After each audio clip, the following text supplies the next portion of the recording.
Hopefully you can see my screen. If you can, just say yes, and that would be great. Let me see if anyone says yes, they can see my screen.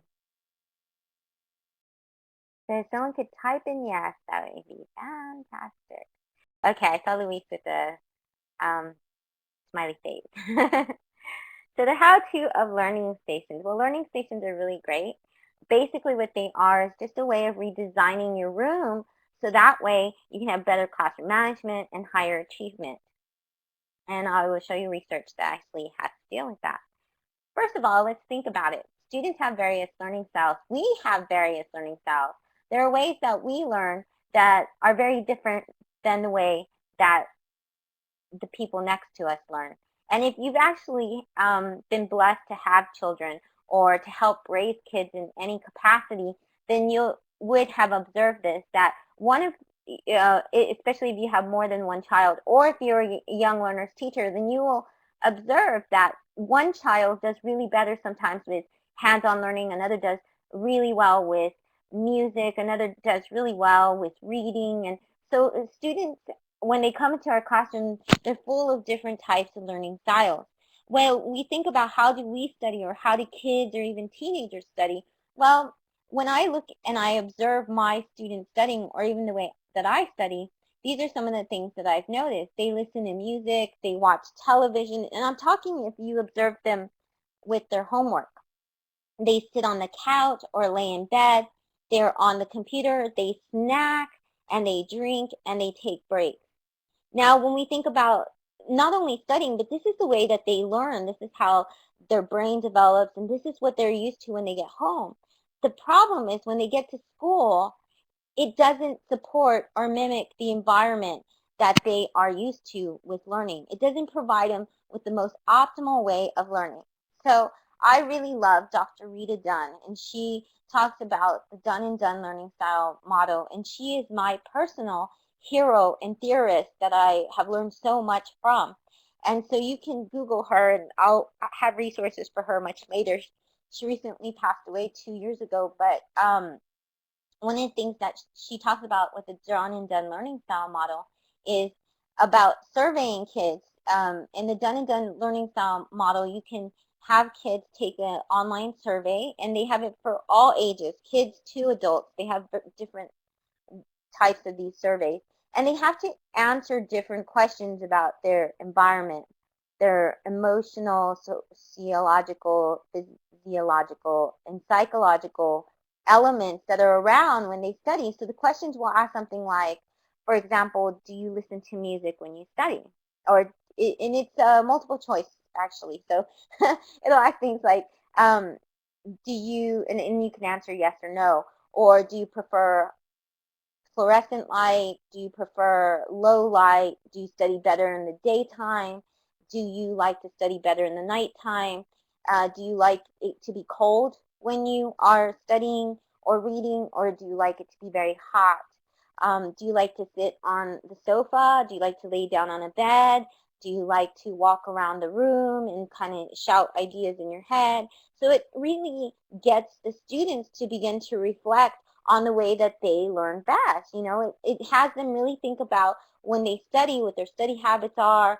And I think that's just so great for students in general to be aware of how they learn. And every time I've conducted this study with my adult language learners, or my teenage language learners, or the very young learners that I teach, they always are very excited about it because they have learned so much about themselves. It even asks things if you learn better as by yourself, or in pairs, or in peers. And the basis of the done and done learning style model is, after you find out all of these answers from the students, you get graphs and reports, but you also are able to get some ideas of how to make the classroom learning environment that the kids are in reflect the various learning styles. Well, you might say, well, how am I supposed to be able to do that? You know, how am I supposed to meet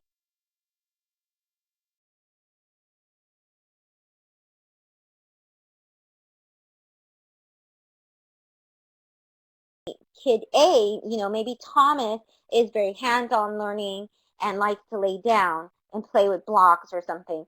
But Sally likes to sit in her desk and she likes to read a book sitting. Well, the question becomes, and the problem becomes, how are you going to meet these various students' needs? Well, the way we do it is through learning stations. And learning environments need to support various learning styles. So basically what it kind of looks like is something like this. Yeah, wow, these are the benefits. So let me go back to that in a little bit. It looks something like this, where your classroom, you have an environment where the whole entire class, and you've probably seen this image before because I show it quite a lot because I really do believe in this kind of a setup. But you have the whole class gather in an area. You have an individual work area. You have a group work area. And then you have different stations like a technology stations that surround it. Technology, a reading station, and those are must-haves. Those are things that I think are definitely part of the classroom environment. You can do more learning stations if you have a bigger classroom environment. But if you have a smaller one, then you may run into problems. And we'll talk about ways to work with a small classroom environment. But before we talk about that, let's talk about the benefits of learning stations. So we know what it looks like. Basically, it's different types of areas for the students. And it doesn't mean you can't have a class lecture. When I want to have all the students gather together because we're reading, we have a story time, then we all gather on the floor with pillows. And one of the things that we do is we'll have discussions that way as well. Like, for example, the beginning of the school year, we always talk about rules and we collaborate on the rules and we come up with the rule chart and consequences. And I ask the kids in a circle, how do we do this? I ask my teenagers that. I've done this with teenagers. Teenagers love to sit on the floor as well on bean bags or on pillows. So there's different ways you can do it with adults. I haven't really used learning stations too much with adults. So I think this would be more towards very young learners, like 4 years old, all the way to it could even work with 2-year-olds. I've taught 2-year-olds English before as well, all the way to teenagers. I haven't used it past that kind of level yet. So I think that's one of the things that we need to be aware of. So I'm not really sure if it would work in an adult situation. But these are the benefits of learning stations. Kids begin to see how they learn best. And this is a trait they can keep with them for the rest of their lives, even as adults. And the great thing about it is it really saves them time. If they know that certain type of light or they need certain types of breaks and they're going to remember information more, then they're going to really thank you because you have taught them a life skill. You have taught them study skills. And I think that's really important for language learners. Language learners don't think enough about how they learn a language best.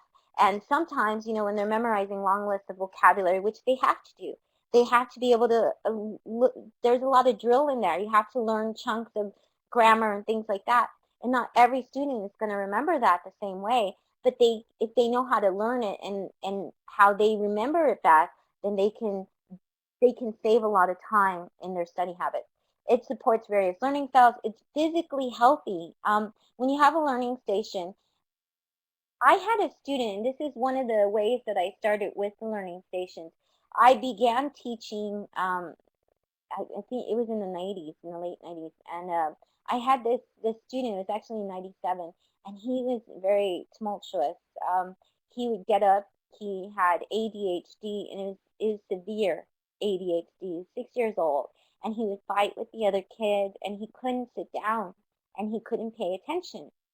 And I've worked with ADHD students before, and it's always been kind of difficult because they have more than one learning need. First of all, they're English language learners, but then on top of that, they're ADHD. That's really difficult to deal with when you're teaching, and I worked in an environment as well where it was beginning English language learners. So what I ended up doing was for years I had this student actually. I had him for 2 or 3 years, and I couldn't find anything that would work.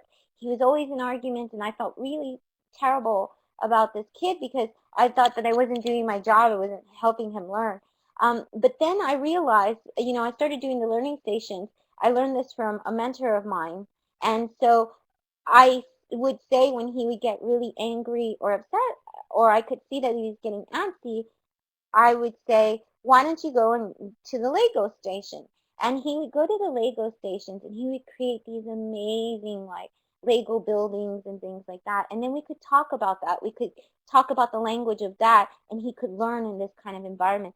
He needed to be by himself. He didn't work well with groups for long periods of time. He had to have something that was very hands-on. He had to be very active. And this really improved his behavior. And I had a really great year that year when I figured this out.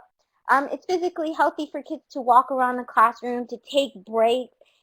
Cognitive development support that we remember best when we take breaks. We're actually supposed to do about 15 and 30 minutes of studying. What researchers and scientists say, take a break, have a snack, drink water, and then come back, and our brain remembers best this way. It stores information in long-term memory. Teachers can attend to various learning needs.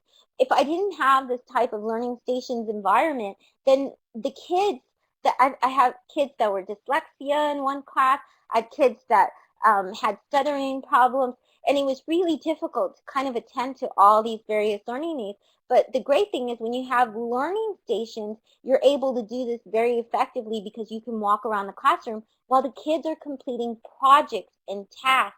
And they know at the beginning of the week, I say, this is what you have to do. They say, for example, if you have to do some book work, then this is great because some of the kids can, while they're doing book work or others are working on projects together. And so you can walk around and you can answer questions. You can egg them on. You can say, yay, you're doing a great job. Let me look at your project. So it really just helps you monitor the classroom and meet all of your learners' needs. Even in a really big setting, I've had like, I don't know, 40 students in a class. It improves student behavior because the student, if they have to sit all day, they get restless. But if they're moving around and if they get to do different things, they get to read a book every once in a while and they want to read the book, they get to go to the reading station, then this really helps them to pause and to really get around and move, and it releases endorphins. So it really improves their overall mood and their behavior. Plus, if somebody is really angry, let's say you have to deal with really aggressive kids who are very angry, especially teenagers, they're so emotional. I think it's always best to take a break. You're not rewarding them. You're not saying, go to Lego Station, I'm rewarding you for your anger. No, you're mimicking real life. You're saying, when you're teaching your students that when you are angry, the best thing to do is pause, take some time to yourself, and not participate in violent behavior. What happens in the classroom, a lot of times the student will get angry, we get angry at them, and it escalates. And then it comes into an altercation where sometimes the student will throw something or push or something like that. But we could have avoided that if we just taught them anger management. And these are things that improve their behavior even as adults. And then it also has been linked to student achievement. The Dun and Duns did a lot of research, and you can look it up, but what they found was that students that had various learning needs, English language learners, ADHD, dyslexia, all of these learning needs, they found that when they gave them the right environment to learn, that the kids did really well on their tests, that their achievement rate skyrocketed. And it was because the learning situation, they were really able to work on their strengths and stuff like that. So this is what it looks like. You are the facilitator, so we saw kind of what that is. And we have to consider also that the learning environments need to support various learning styles. So also when you're doing learning stages, now let's talk about what types of learning stages you may want to have in your classroom.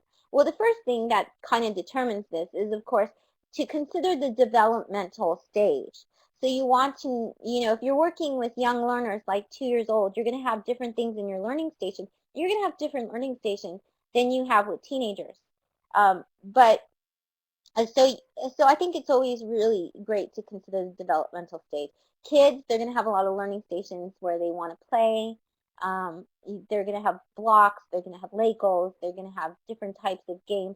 So you can have like a game station, which I definitely believe you should have. Even with adults, I do kind of have a game area, and it's a board game area, and they can play things like Taboo. They can play categories, adult games. and the teenagers can as well. But for the young learners, they play things like, they use blocks, and they use, like you saw the word wall there, with the kids with the little magnets and stuff, and they have magnetic poetry. And so these are the different types of activities that support vocabulary learning, playing with language. They can have Scrabble for adults. So depending on the developmental stage, what age level you teach and what the language level is, that's how you will determine what you have in your learning station. Be creative with your space. This is from Stephen Heppel, and Heppel, I'll show you his website in a little bit, and he's amazing. He is just so profound in the way he thinks of classroom setup and design.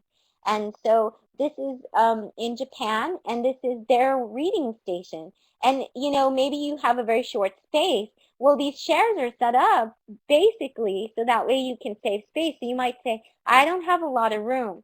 But think outside the box. Think of ways you can save space. Think of ways that you can work with the classroom environment that you have and maximize it. Think of going up. Think of having, on the floor here, they have they have no shoes. It's a no shoe learning environment. But they also have mats and stuff. And look, the kids are just so interested. They're reading. They're really interested in reading. They get to climb up. So it's really, really just a fantastic way. So think outside the box. Have them in pairs, or let them be on the floor. Kids love to lay on the floors, and this is me playing with some of my students in Germany, and we're playing a game on the floor, and I think it's okay. I don't think students have to be in chairs all the time. Actually, being in chairs and hunching over and typing writing on worksheets for long hours of time leads to carpal tunnel. It leads to spinal back problems and things like that. So it's good for kids to be able to move around and be comfortable, and it helps with their cognitive development as well. Always have a reading station. It doesn't matter what type of level you have, from 2 years old all the way up. You can have a reading station. Reading station is a must, I think, and you can have the kids bring in their own reading materials, have the parents donate from their library, and there's a lot of books that we have in our houses, in our homes, that parents don't mind donating because they need more room. And as more people get Kindles and laptops and reading nooks and things like that, and the iPad, then they want to get rid of their books. So it's a great way to get books. The library, I go to my library. My school library has often donated books that the kids can come for the reading station. I can go to the local library here, actually, and they're always giving away free books as well.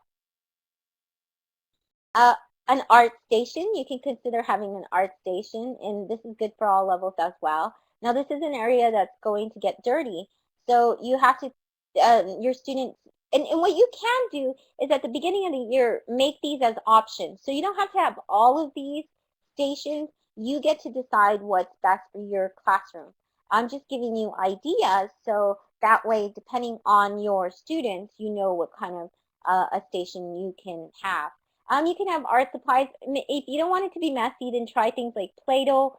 In this type of area, when you have the art station, let's say it's just going to be one little table. Well, then you are going to often want to have like a garbage bag, or you want to have plastic covering the table because it's a place where they get dirty. You may want to have oversized shirts for the kids, and you may want to also talk to them about how to keep clean. You want to make sure that the materials you use, the paint and all of that, is non-toxic in case they eat it, because small kids will eat Play-Doh and paint and things like that. So you want to make sure it's kid-friendly, it doesn't stick. I always get those markers that are washable so that way the kids don't ruin their clothes. And I always talk to the parents about these things as well. And the parents usually give them like a messy frock or apron they can wear. Include games, Legos, blocks, any type of thing that you think would supplement their language development or whatever you're teaching in the classroom, just as long as it's hands-on. You want to include a technology station as well, which I didn't put in here. And then but we'll talk about that in a little bit. A make-believe station. I love pretend stations. I've been in classes where they have incredible make-believe stations. They have costumes that the kids have brought in, clothes that you're going to give away, like adult clothes that you were going to give to the thrift store, or shoes. Consider taking that to the classroom. Kids love to dress up in grown-up clothes. Um, they usually have like I've seen classes where they have a dollhouse with different stuffed animals. I love for little kids to just come in and wear costumes. They can wear costumes in my classes. My 2 to like 6-year-olds. I just, at that age, it's so great. They have a lot of fun. It just brings a fun atmosphere to the class. So consider a make-believe station. And make-believe is such a great way to learn language. It really puts them in different contexts.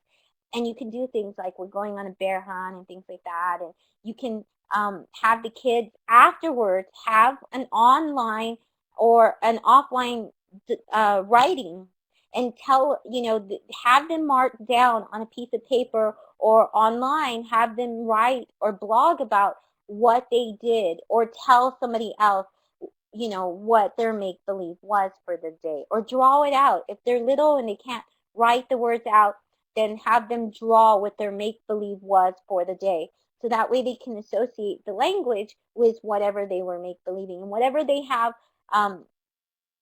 problems with, any type of vocabulary, you can fill in and teach them. It's a fun way to teach them. Add props. You see this in the background. I love it. I've seen classrooms with these kind of buildings in the back. You can always ask parents for that, to have a big house or have a kitchen. I've seen kitchens and things like that. And I think it's just so much fun.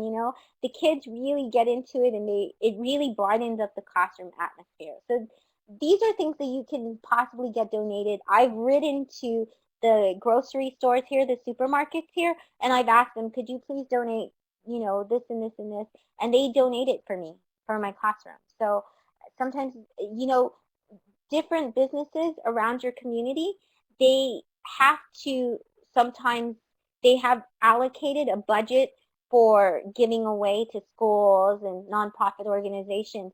And so a lot of them have all this money and they don't have anywhere to give it. So you can ask local businesses for those kind of things. With teenagers, consider a game area. Have an area where the kids can play video games. Teenagers love video games. It's really motivating, and there's so many language video games there. There was a previous webinar where you can check it out. But there's ELT Digital Play, and there's Paul Maglioni's English Attack, which have great video game resources to help with language learning specifically. Have them play World of Warcraft also if they're adults and stuff, but just make sure you get permission and things like that. Ask the students what stations they can think of, and then to design them. And this is something from Stephen Heppel at heppel.net, where he really has students working in the UK and in China and other places, and they design their classrooms, and they do such great designs of how they should learn, and it's just so completely amazing. Actually, let me show you what that kind of looks like. I think I have it right here, so that would be really good. Oh no, I don't. Okay, so here's heppel.net, and you can see everything that heppel.net has here. This is Stephen Heppel here, who's fantastic. Go to learning spaces and physical spaces. And he talks about, let's see, shoeless learning spaces. And this is one of the ones that was designed. You see here how the boys, they decided not to wear socks. They have their iPads. This is a school class that they designed, that one. They have couches and stuff. They sit on the floor, and this is their learning environment. You can see other learning environments. That's the one I showed you there, and that's them with their shoes off. But he talks about various different types of learning types of environments. So I really encourage you to do that. Okay, so let's talk about some ideas here. Let's see. Okay, so we're almost wrapped up, but here's some ideas to get you by. Have pillow, sofa, or beanbag chairs. You may consider all of this. Sometimes you can go to the thrift store, or you can ask different designers to donate to your classroom. A lot of designers would be willing to take up a project such as interior decoration for classes and use yours as an example to kind of spur up their business. So it never hurts to ask. Sign-up sheets, and you can get all of these also donated for your from your parents. I use pillows a lot. I love pillows, and the kids just pick up the pillows and then they put them on the floor. And pillows have always worked with 2 years old all the way to teenagers. Sign-up sheets. You can have these either online or you can have these offline. But the sign-up sheet is really great because, okay, you may run into a few students who every once in a while get a little bit lazy, even though you're walking around the classroom and you're making sure that everybody's on task and they're not doing this. But this way that they can see how much time they spend on a certain type of learning station, and then you can learn things about them and their learning styles because you see where they spend the most time. But if something comes up and they're not on task, or you want to make sure that they're focusing on their work, or you want to make sure that they're just being productive in their learning, I think sign-up sheets really gets them. And plus, learning stations, you have to rotate the people. That's what ends up happening, is because not everybody can be in the make-believe station. Not everybody can be in the technology station or podcast station or whatever type of technology station that you have set up.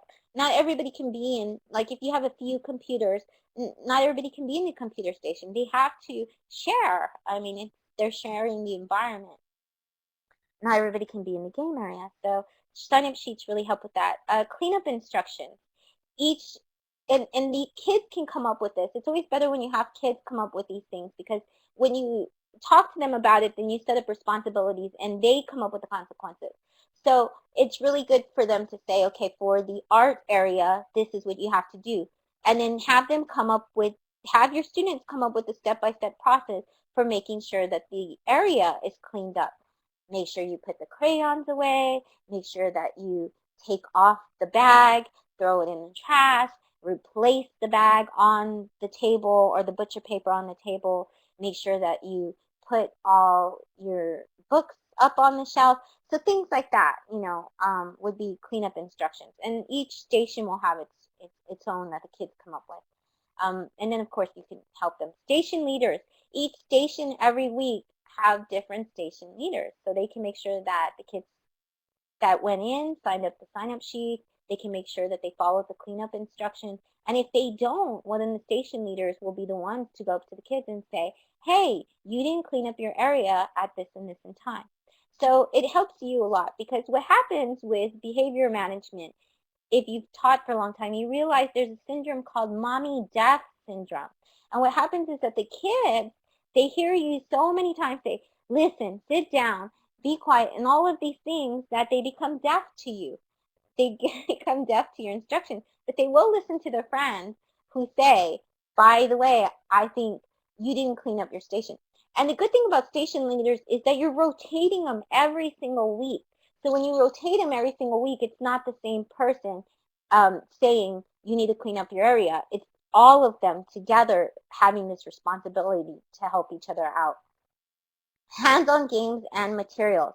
And once again, if it's something they can be active with. Jenga is really great. Scrabble is really great because you have to move the tiles. Twister, I love Twister. My little kids love Twisters, and they learn directions and prepositions that way. Right hand on yellow, and it's just kind of a great thing to have. Ask parents for supplies. Ask businesses for supplies. Get old furniture they're throwing out. Every time they throw out something in I'm a bit of a hoarder. Like I always grab different types of things that I see teachers throwing out. I'm the kind of person that will say, hey, I'll take that, or so that's how I get a lot of supplies for the learning stations. And have a help crew. This is really great. You can have students who are really tech savvy. They can be the ones to help at the technology station, or if you have those that are really good at readers, then have them, be part of the help crew with the reading. And so each kind of station has their subject matter experts, but we just call them the help crew. Okay, and these are students that are in charge of that station, and when the student needs help and it's simple stuff that you can't get to, then their fellow students can help them out. So, and this is scaffolding. It's something that Vygotsky talks about. So these are the ideas I had. I really hope that this helped you think about learning stations. I'm going to come back to the presentation, so I'll start sharing. And then let's share, let's see, the last one, so that way you can contact me if you need anything. So I hope you have learned a lot, and if you have any questions, right now would be the time to ask, or if you have any ideas of learning stations that you have done, then that would be fantastic, and you can share them. I'm going to go ahead and pass the audio, so that way that you will have a chance to speak if you want to. You just go to the top and click the green icon, and you will, and actually it's about right here. If you go above this green arrow, you'll see the little microphone. So would anyone like to raise their hand and share with us their thoughts about learning stations, or their practice, or anything like that?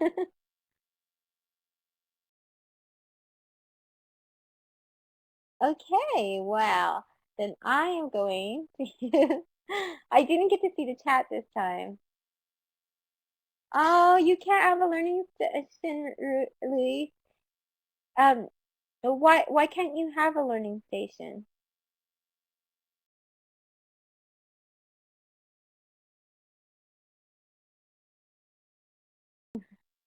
Well, I'm going to stop the recording. Thank you so much. And next week we're going to have Cecilia Lemos, C-C-E-L-T.